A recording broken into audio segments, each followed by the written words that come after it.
présenter, c'est ce film d'Agnès Varda qui s'appelle Cléo de 5 à 7.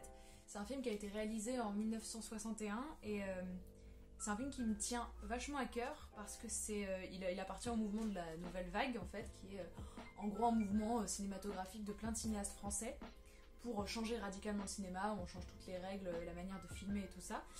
Et faut savoir que déjà Agnès Varda c'est une précurseuse de ce mouvement, c'est une chose qu'on sait pas assez, mais c'est elle qui était là avant tout le monde. Et ouais, c'était pas Godard, c'était pas Truffaut, c'était elle. Et quand elle réalise son film en 61, c'est à la fois une super idée, je trouve cinématographique, une super histoire, puisque c'est en fait une jeune femme qui apprend qu'elle va mourir, mais elle est pas sûre en fait. J'ai vu le cancer, elle est perdue. Au début, c'est une voyante qui lui dit ouais, tu vas mourir et tout ça, et elle est là, ah, est-ce que c'est vrai et tout. Et elle est hyper centrée sur elle, sur son image, parce que c'est une chanteuse et c'est une star et tout ça. Et ensuite, elle va complètement oublier en fait son statut d'objet, parce que c'est un peu un objet en fait, c'est une femme qui aime être regardée et qui vit qu'à travers ça, et elle va se mettre à voir le monde en fait en marchant dans la rue et en allant à la rencontre de plein de gens. En fait, c'est hyper intéressant parce que c'est un film en fait assez féministe mais pas militant.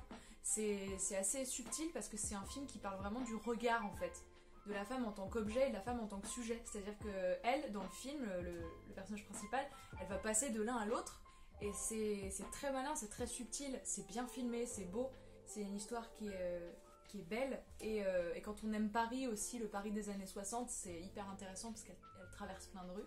C'est pour ça que ce film m'a beaucoup touchée parce qu'en tant que jeune réalisatrice comédienne, c'est une vraie inspiration. Et le cinéma en général d'Agnès Varda, c'est un cinéma vraiment merveilleux qu'on a envie de connaître, de découvrir et de redécouvrir.